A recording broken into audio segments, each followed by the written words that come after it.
एक बच्ची का दर्द, बेटी का दर्द या बेटा का दर्द उसी इंसान को होगा जो वास्तव में बाप होगा या माँ होगा। ये घटना होने का एकमत आपको अगर लबोलबाब हम कहें तो इसमें पूरी तरह से हॉस्टल के संचालक और संचालिका। अगर वास्तव में हम भारत को माँ कहते हैं, धरती को माँ कहते हैं, माँ के गर्भ को सबसे पवित्र मानते हैं, तब हम तो यही कहेंगे कि चाहे कितना भी रसूखदार व्यक्ति हो, पॉलिटिशियन हो, अधिकारी हो, जो भी हो, उसको चुन चुन के उन न्यायिक प्रक्रिया के द्वारा उनको फांसी की सजा देनी चाहिए। इस केस में डॉक्टर और होटल के बीच की कड़ी है, और हॉस्टल जो पटना में कुकुरमुत्ता के जैसे खुले हुए हैं, मैं दावा कर रहा हूं कि अगर चेक हो जाए तो 70% हॉस्टल ऐसे निकलेंगे जो अनसेफ हो गए। मैं सरकार से कह रहा हूँ, हुजूर आप कोचिंग के लिए एक्ट बनाते हैं, स्कूल के लिए एक्ट बनाते हैं, कोई लाइसेंस दुकान लेता है तो उसके लिए एक्ट बनाते हैं, और जहां इज्जत हमारी भारत माँ, हमारी भारती जहां रहती है, उसको उसके लिए कानून बनाने का आपको नजर नहीं आ रहा है। कहीं ना कहीं लोचा है, उस लोचा को जड़ से कबाड़ देने की आवश्यकता है। अब मीडिया वाले से भी मेरा अनुरोध है कि सत्य की तलाश में जिस स्तर तक जाना हो जाइए। अगर आप लोग के लिए रोड पर उतर के हमको गोली भी खानी पड़ेगी तो मैं आप लोग के लिए उतरूंगा। डॉक्टर के रिपोर्ट के आधार पर पुलिस ने जल्दीबाजी कर दी, तो वास्तविक दोषी हो उसकी जड़ से समाप्ति हो कि आने वाली पीढ़ी कांप जाए कि दूसरा कोई बेटी इस तरह का मेरी साथ इस तरह का इस छुछुंदर कारण बच्ची के अस्तित्व को रोक दीजिएगा। अरे ऐसे ऐसे हजार राक्षसों का वध होता आया है और होगा, लेकिन बच्चियां पढ़ती आई हैं और पढ़ेंगी, उनको डरने की आवश्यकता नहीं है। अगर राक्षस है तो पुरुषोत्तम श्री राम भी तो है। इस वक्त हम मौजूद हैं शिक्षा की मंदिर में, जहां पर बच्चियां अपने सपनों को साकार करने के लिए आती हैं। और हमारे साथ जो मौजूद है यही है वो गुरु रहमान, जो बच्चियों के सपनों को साकार करने में उनकी कई हद तक मदद करते हैं। लेकिन इस वक्त आपको बता दें कि ये जो हमारे गुरु रहमान सर है बेहद दुखी है और आहत है, और इसलिए दुखी और आहत है क्योंकि एक बच्ची के पिता भी है। जिस तरीके से पटना में नीट छात्रा के साथ जो जघन्य अपराध किया गया है, उस तमाम घटना के बाद से गुरु रहमान सर बेहद दुखी है। तो चलिए सबसे पहले हम अपनी सहयोगी कोमल के साथ गुरु रहमान सर से जुड़ते हैं और इनसे जानने की कोशिश करते हैं कि आखिर पटना में नीट छात्रा के साथ, उस बच्ची के साथ जिस तरीके से जघन्य अपराध किया गया है, उसके बाद एक पिता और एक शिक्षक होने के तौर पर वो क्या कुछ कहना चाह रहे हैं। बहुत बहुत धन्यवाद आपको। और संयोग है कि दो बेटियां हमारे साथ कभी मौजूद नहीं। देखिए, एक बच्ची का दर्द, बेटी का दर्द या बेटा का दर्द उसी इंसान को होगा जो वास्तव में बाप होगा या माँ होगा, माँ होगी। ऐसे मेरी भी एक बेटी है, प्रिपेयरिंग फॉर नीट ऑल्सो। तो ये घटना होने का एकमत आपको अगर लबोलबाब हम कहें तो इसमें पूरी तरह से हॉस्टल के संचालक और संचालिका, हॉस्टल वाले वो, या जिन डॉक्टरों के द्वारा लापरवाही की गई वो पूरी तरह से जवाबदेह है। इसके लिए सरकार को चाहिए, मैं तो पढ़ा लिखा व्यक्ति हूँ इसलिए कोई ऐसी बात अनसोचल नहीं बोलूंगा।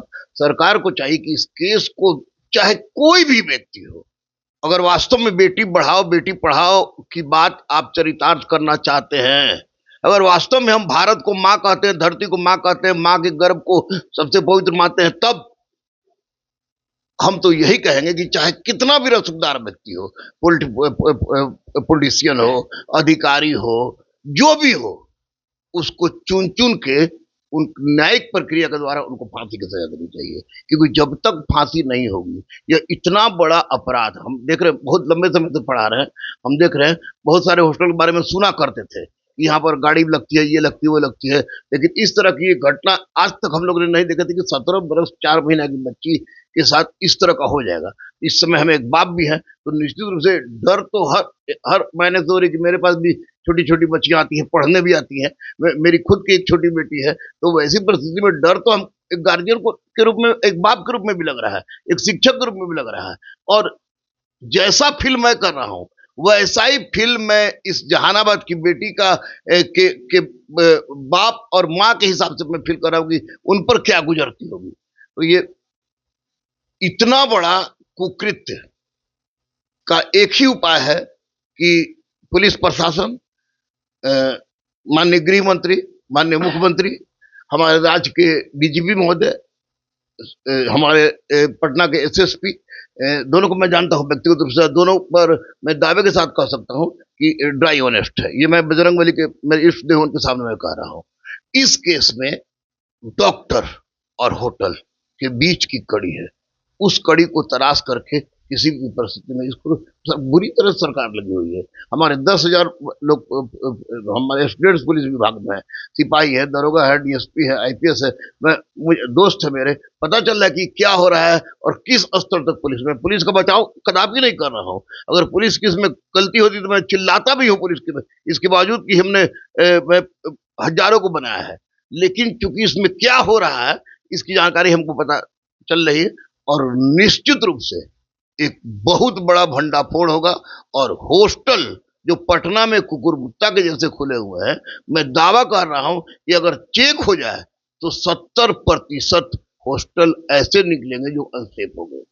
आप भाई मैं सरकार से कह रहा हूं हुजूर, आप कोचिंग के लिए एक्ट बनाते हैं, स्कूल के लिए एक्ट बनाते हैं, कोई लाइसेंस दुकान लेता है तो उसके लिए एक्ट बनाते हैं, और जहां इज्जत हमारी भारत माँ, हमारी भारती जहां रहती है, उसके लिए कानून बनाने का आपको नजर नहीं आ रहा है। इतनी गलतियां हो रही है भाई।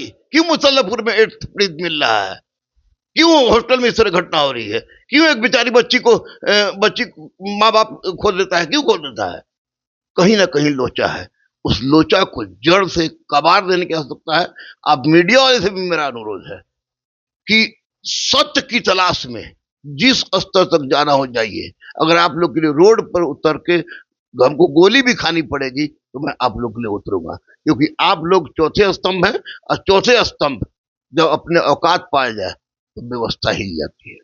सर, इस तमाम घटना के बाद कई लोग ये भी मांग कर रहे हैं कि भारत के बाहर कई ऐसे देश है, अगर इस तरीके की घटना होती है तो बीच चौराहे पर टांग के ऑन द स्पॉट इस तरीके का फैसला किया जाता है कि बाकी जो पब्लिक है उनको एक मैसेज मिले कि अगर आप भी इस तरीके का कुछ अपराध करने का सोचते हैं तो अंजाम ऐसा होगा। तो आप मतलब आपको क्या लग रहा है, आप सर सिविल सर्विसेज की तैयारी करवाते हैं, कोचिंग देते हैं, तो आपको क्या लग रहा है कि इस तरीके का एक पनिशमेंट तैयार किया जाए कि जो भी व्यक्ति अपराध सिद्ध हो जाता है कि उसने किसी बेटी और किसी माँ के साथ या किसी भी बच्ची के साथ अपराध किया है, तो एक ऐसी सजा, एक ऐसी पनिशमेंट तय होनी चाहिए कि पूरी जो देश के पूरे लोग हैं उनके बीच में एक मैसेज जाए, वो डरे, कम से कम 100 बार जरूर सोचे किसी बेटी की आबरू पर हाथ डालने से पहले। देखिए, मैं एक पढ़ा लिखा व्यक्ति हूँ और संयोग से बड़ी अच्छी यूनिवर्सिटी से पढ़ाई मेरी हुई है।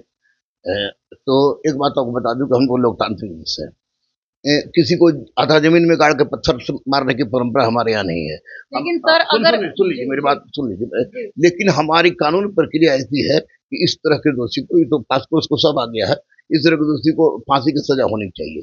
गलती कहाँ है? गलती वहां है कि जहां कानून की प्रक्रिया में देर होती है। अगर इस व्यक्ति से ये आपको जहानाबाद की बेटी से संबंधित जो भी सिद्ध होता है तो देखिए कैसे लोग डरेंगे। शंभू गर्ल्स हॉस्टल के जितने भी हॉस्टल है उसको बुलडोजर से ढा देने की आवश्यकता है। योगी जी अगर होते तक हो चुका होता। हमारे सम्राट जी, हमारे नीतीश जी भी योगी जी हो सकते हैं, योगी जी हो सकते, क्या नहीं हो सकते हैं? सर हो तो सकते हैं, लेकिन अब तक जिस तरीके का स्लोनेस दिखा जा रहा है इस केस में, धीरे धीरे काम हो रहे हैं, पुलिस पर आरोप लग रहे हैं कि साक्ष्य छुपाए जा रहे हैं, तो सर ये एक सवाल आता है कि अगर योगी मॉडल वाकई बिहार में स्थापित होता, अगर इस वक्त तक हुआ रहता, तो शंभू गर्ल्स हॉस्टल इस वक्त तक टूट कर जमीन में मिल गया।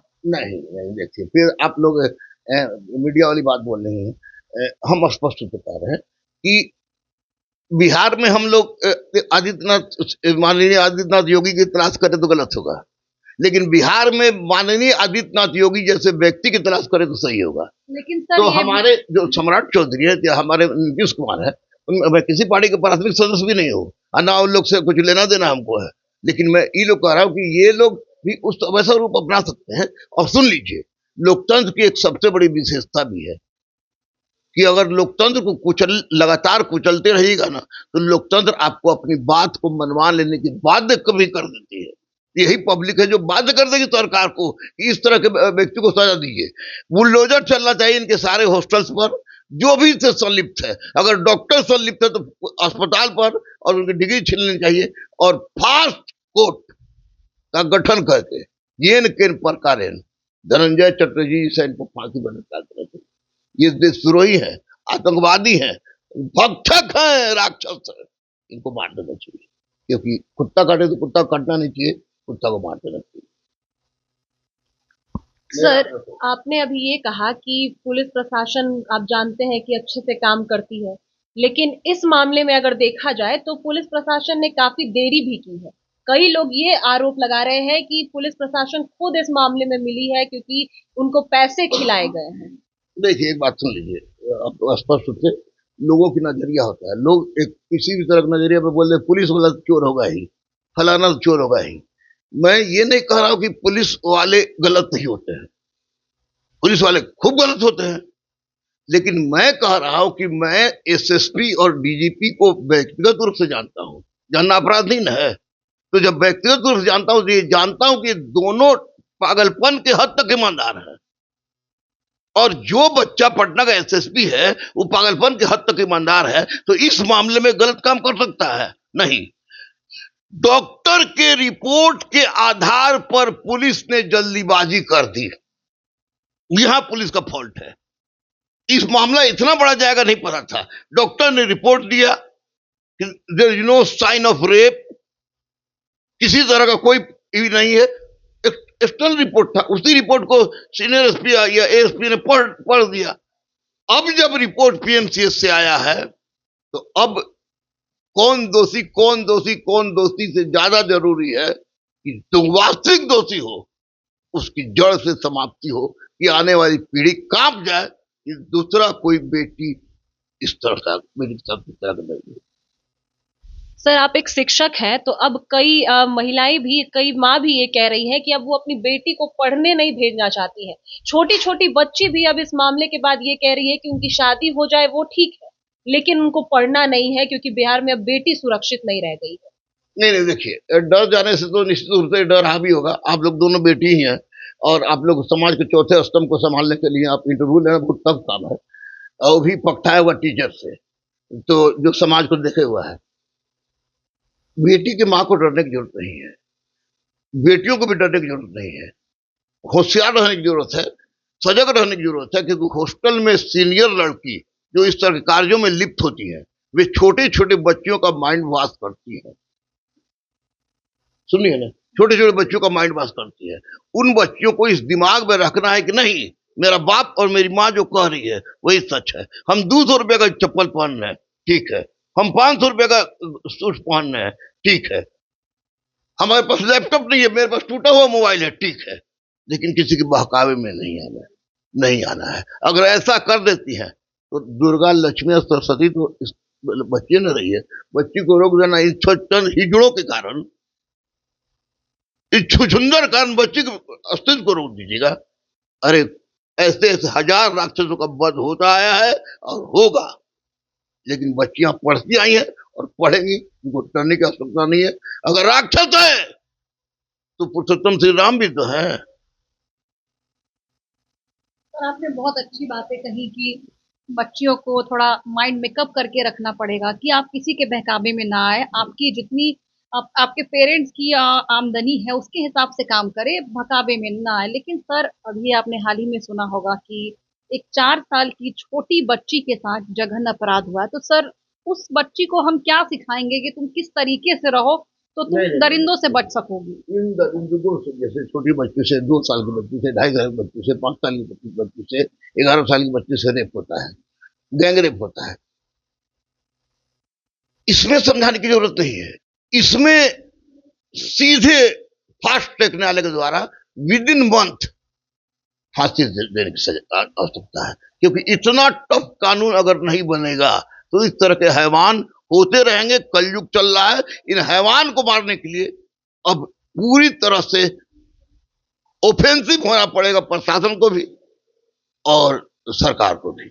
सर यही तो हमारा सवाल था ना कि एक ऐसे पनिशमेंट की तैयारी हो ताकि पूरे समाज में एक पब्लिक में मैसेज जाए कि अगर आप किसी भी बेटी की तरफ आंख उठाकर देखते हैं, उसके आबरू की ओर बढ़ते हैं, तो आपके साथ इस तरीके का पनिशमेंट आपको दिया जाएगा कि साथ पुश्ते भी किसी बेटी के आबरू पर दोबारा हाथ डालने से पहले सोचे। लेकिन सर एक और सवाल है कि आपने कहा कि सम्राट चौधरी और विजय सिन्हा, नीतीश कुमार भी योगी मॉडल पे चल सकते हैं, वो भी हो सकते हैं, लेकिन सर बात यही है कि लोग अब बिहार में योगी को क्यों खोज रहे हैं? अगर सम्राट चौधरी नीतीश कुमार उस तरीके से काम कर दे तो बिहार की जनता अब ये कहती है कि सम्राट चौधरी नीतीश कुमार योगी बन चुके हैं, लेकिन ऐसा नहीं है सर। अभी भी लोग ये कह रहे हैं कि बिहार में योगी अगर अब तक होते तो शंभू गर्ल्स हॉस्टल में बुलडोजर चल चुका होता, शंभू गर्ल्स हॉस्टल का नामो निशान इस वक्त मिट्टी में मिल चुका।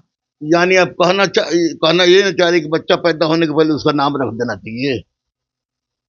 नहीं नहीं सर, बिल्कुल भी नहीं। अरे बिल्कुल यही बात है।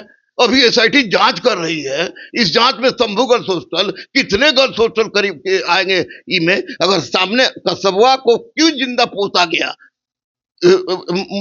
बिरयानी खाओ, मटन खाओ, चिकन खाओ, कसबा ज्वेलर तो पोसा गया क्यों? क्योंकि पता लगा है कि कौन कौन रावण इसमें छुपा हुआ है। इसलिए अभी बुलडोजर चलाना तो फायदा हो जाएगा उसको। 11-12 को हॉस्टल, उसको 22-22 को हॉस्टल है पूरे बिहार में, तो यानी कि एक हॉस्टल में अगर गलत करता होगा तो एक ही हॉस्टल में गलत करेगा। अगर डॉक्टर ने पहली बार गलती किया है तो डॉक्टर गलती किया है तो इसके पहले भी गलती किया होगा, प्रशासन ने गलती किया है तो पहले भी गलती किया होगा। पूरी जांच परख के बाद मैं विश्वास दिलाता हूँ बजरंग बली सामने, एक शिक्षक होने के नाते, एक बेटी का बाप होने के नाते, कि कुकर्मी चाहे कोई हो वो बचेगा नहीं। यह सरकार, प्रशासन, जनता, समाज, बिहार की अस्मिता के नाक का प्रश्न बन गया है। अब रावण चाहे जिस बिल में रहे वो मारा जाएगा। तो देखा आपने, आप जिनको इस वक्त सुन रहे थे वो थे रहमान सर, जो कि कई सारे बच्चे और बच्चियों को सही राह दिखाते हैं, उनके सपनों को साकार करने में मदद करते हैं। और आप ये भी सुन रहे थे कि किस तरीके से उन्होंने सब कुछ साफ साफ बताया है कि दरिंदों को बिहार सरकार बिल्कुल नहीं छोड़ेगी, उन्हें बिल्कुल सजा दी जाएगी जिस सजा के वो हकदार है। फिलहाल के लिए इस खबर में इतना ही। बने रहे हमारे साथ। आप देख रहे थे ये पूरी खबर हमारी सहयोगी कोमल के साथ, कैमरामैन मनीष के साथ, दर्श न्यूज। धन्यवाद।